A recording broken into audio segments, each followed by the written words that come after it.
Panipat was a battle that changed the course of history, a moment when the fate of an entire subcontinent hung in the balance. Two rulers, one young and ambitious, the other defending a crumbling dynasty, met on the plains of Panipat in 1526. The outcome would lay the foundation for one of the greatest empires ever to rule India, the Mughal Empire. This is the story of the First Battle of Panipat, where Babur, the founder of the Mughals, faced off against Ibrahim Lodi, the Sultan of Delhi, in a clash of strategy, power, and ambition. Stay tuned, because the history of India is about to unfold like never before. To truly understand the magnitude of the First Battle of Panipat, we must go back to where it all began, with the story of a man who would go on to create one of the most powerful empires in Indian history. Zahir-ud-Din Muhammad Babur was born in 1483 in the lush Fergana Valley, part of modern-day Uzbekistan. From the start, he was destined for greatness. Babur was a descendant of two of the fiercest conquerors in history, Timur, who ravaged Central Asia and India, and Genghis Khan, whose empire stretched across Asia and Europe. Yet despite this impressive lineage, Babur's early life was anything but easy. At the age of just 12, Babur inherited the throne of a small kingdom in Central Asia. But young Babur was surrounded by enemies. His early reign was marked by constant struggles to hold on to his birthright. He lost his kingdom, then reclaimed it, then lost it again, a cycle of battles and shifting alliances that tested the young ruler's resilience. Yet every defeat only sharpened his skills as a leader. By his early 20s, Babur had his eyes set beyond the rugged mountains of Central Asia, toward the fabled lands of India, a land rich in resources, vast in territory, and ripe for conquest. He made several attempts to cross into India during the early 1500s, but each time he was forced back. Still, he never gave up, driven by dreams of founding a mighty empire in the subcontinent. Meanwhile, in the heart of India, the Delhi Sultanate was facing its own challenges. Ibrahim Lodi, the Sultan of Delhi, had ascended the throne in 1517 after his father's death. Though the Lodi dynasty had been one of the most powerful in northern India, Ibrahim Lodi's reign was marked by instability.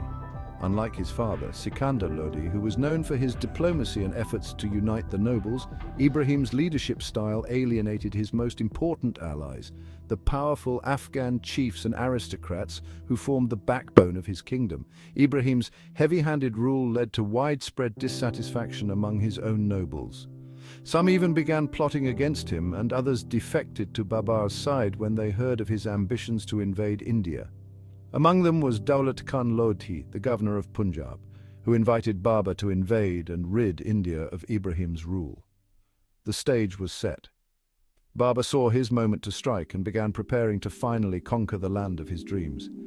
It wasn't just about wealth for Babur, it was about legacy, about fulfilling the promise of his ancestors and establishing a new order in the Indian subcontinent.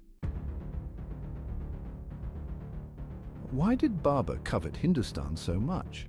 Well, India had long been the crown jewel in the eyes of foreign invaders. Its wealth, fertile lands, and vast kingdoms were legendary. Babur had grown up hearing stories of the grandeur of Delhi and the riches of the Indian subcontinent, and now he was determined to claim it for himself.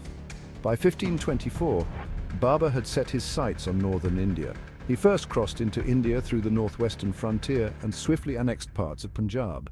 His tactical use of artillery, a relatively new addition to Indian warfare, gave him a decisive edge.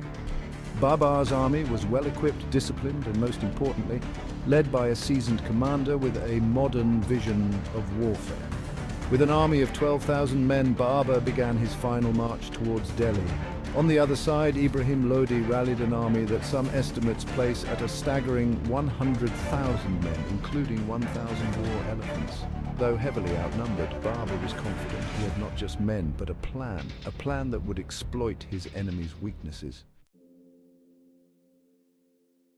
In 1526, the moment had finally come.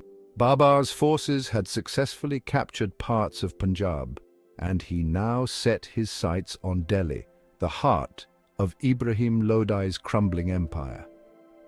As Babur's army of 12,000 soldiers marched toward Panipat, they knew they were up against an immense force. Ibrahim Lodi had raised an army of 100,000 men and 1,000 war elephants. His numbers alone could intimidate any foe, but Babur was not easily shaken.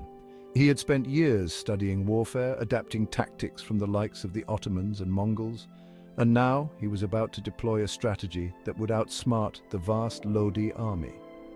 The two forces faced each other on the open plains of Panipat on the 21st of April, 1526. Ibrahim's army was vast, a seemingly unstoppable force, but it lacked the tactical flexibility that Babur's troops had developed over years of battling in the rough terrains of Central Asia. The Lodi army relied heavily on traditional Indian warfare, with its elephants and cavalry, but Babur had something Ibrahim had never encountered before: artillery. Babur's cannons, a revolutionary weapon on the Indian battlefield, were a game-changer. He had brought a small but well-trained contingent of Ottoman gunners who knew how to use these cannons with deadly precision. Artillery was relatively new to Indian warfare, and Ibrahim's army had no counter to it. Babur, ever the strategist, had a battle plan in mind. He employed a military tactic called the Tulguma, a system of dividing his forces into left and right flanks with a strong center, and using swift cavalry units to encircle the enemy. But before the fighting even began, Babur had his men dig trenches and arrange a defensive line using caravans and wagons. This setup provided his troops with cover while his cannons could fire on Ibrahim's advancing army. As the battle began, Babur's artillery opened fire. The loud explosions caused panic in the Lodi ranks, especially among the elephants, which had never faced such noise and destruction. These elephants, once a symbol of power and fear, now turned against Ibrahim's own troops in their frenzy, trampling men as they tried to escape the chaotic battlefield. While Ibrahim's soldiers struggled to maintain order, Babur's troops moved swiftly. His flanking cavalry began encircling the Lodi army, cutting off their retreat routes and throwing them into further disarray. Ibrahim's forces, though larger, were trapped in a vice-like grip. As the hours wore on, Ibrahim's massive army began to crumble. His soldiers, unable to adapt to Babur's more modern organized tactics, fell one by one. Babur, meanwhile, led from the front, directing his forces with precision. The battle, though fierce, was ultimately one-sided. Ibrahim Lodi fought valiantly, but in the end he could not hold back the tide. Surrounded and outmatched, he died on the battlefield, his forces decimated by Babur's superior strategy. By the end of the day, the once mighty Lodi army lay in ruins, and Babur had emerged victorious. The victory at Panipat wasn't just a triumph on the battlefield. It marked the end of the Delhi Sultanate and the beginning of Mughal rule in India. Babur had accomplished what he had set out to do, to lay the foundations of a new empire, one that would dominate the Indian subcontinent for centuries to come.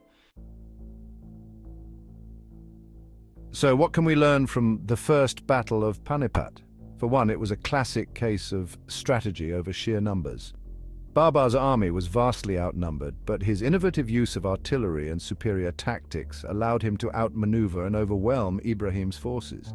This battle also highlights the importance of adaptability. While the Lodi forces clung to traditional methods of warfare, Babur brought in new ideas and technologies from Central Asia. His victory paved the way for over 3 centuries of Mughal rule in India, fundamentally changing the course of Indian history. The First Battle of Panipat was more than just a clash between two rulers. It was the dawn of a new era in India. Babur's triumph didn't just end a dynasty, it laid the foundation for a powerful empire that would shape the destiny of the Indian subcontinent for generations to come. Thank you for watching Tales of History. We hope you enjoyed this deep dive into the past and learned something new about the events that shaped our world. If you found this video interesting, please give it a thumbs up and share it with others who love history as much as we do. Don't forget to subscribe to our channel and hit the notification bell so you won't miss any of our future episodes. Until next time, keep exploring the fascinating stories of history with us. And remember, history isn't just the past, it's the key to understanding our present and shaping our future. Thanks for watching, and we'll see you in the next one.